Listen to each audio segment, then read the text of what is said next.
Sabe aquela história de sósia? Aquela ideia de que existe alguém idêntico a nós em algum lugar do mundo? Sempre pareceu meio lenda, né? Mas e se a ciência pudesse de fato explicar esse mistério? É isso que a gente vai investigar hoje. O que a genética, a matemática e até o nosso próprio cérebro têm a dizer sobre isso. Pois é, quem nunca parou para pensar nisso? A ideia de ter um gêmeo perdido por aí é fascinante. Mas olha, deixando um pouco o folclore de lado, a ciência mostra que isso não só é possível, como é estatisticamente bem provável. Para a gente conseguir resolver esse mistério, vamos ter que seguir algumas pistas.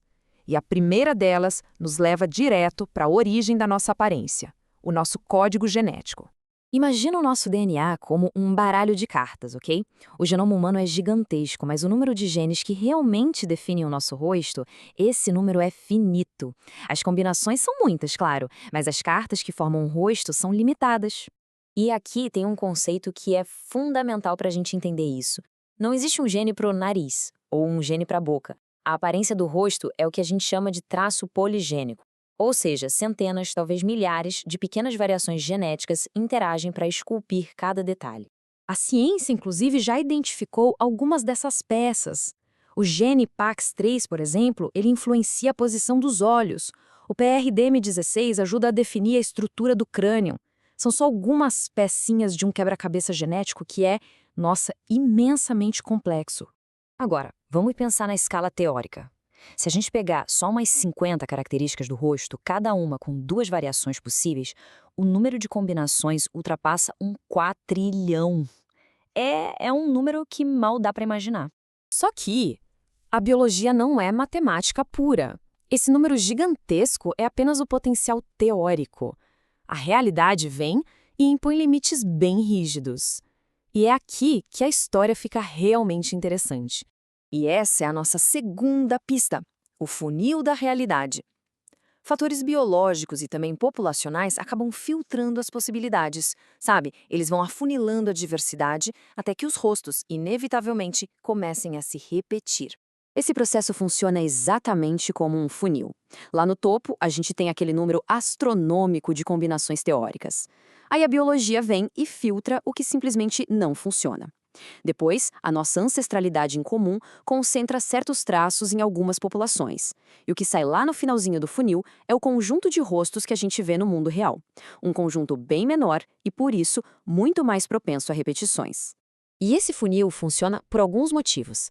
Primeiro, os genes não são herdados de forma independente, eles vêm em blocos. Segundo, nem toda combinação genética maluca resulta num rosto funcional.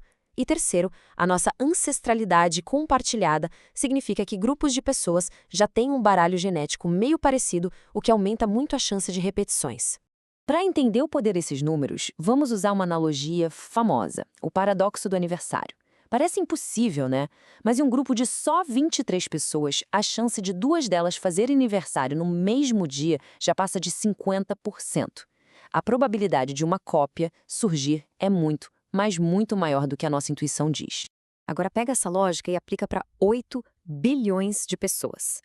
O número de pares de pessoas para comparar é tão gigantesco que encontrar rostos quase idênticos deixa de ser uma coincidência e passa a ser uma certeza matemática.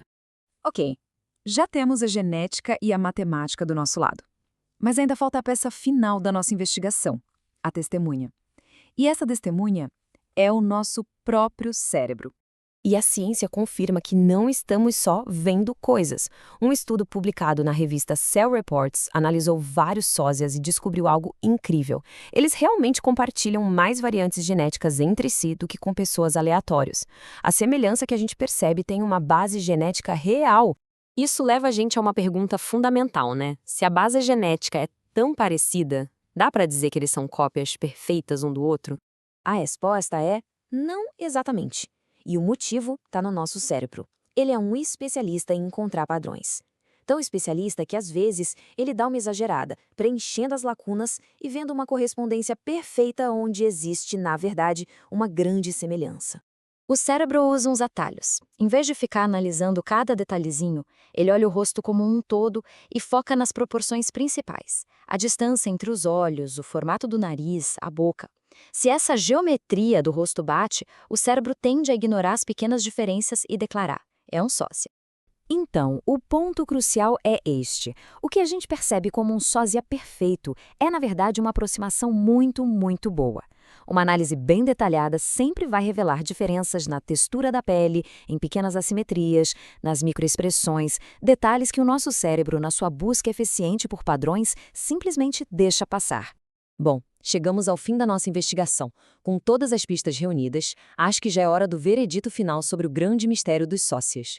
E a fórmula é basicamente esta. Primeiro, uma genética com um número finito de variações. Segundo, a inevitabilidade da estatística numa população gigantesca. E terceiro, um cérebro que é programado para encontrar padrões. A combinação desses 3 fatores cria o fenômeno do sósia.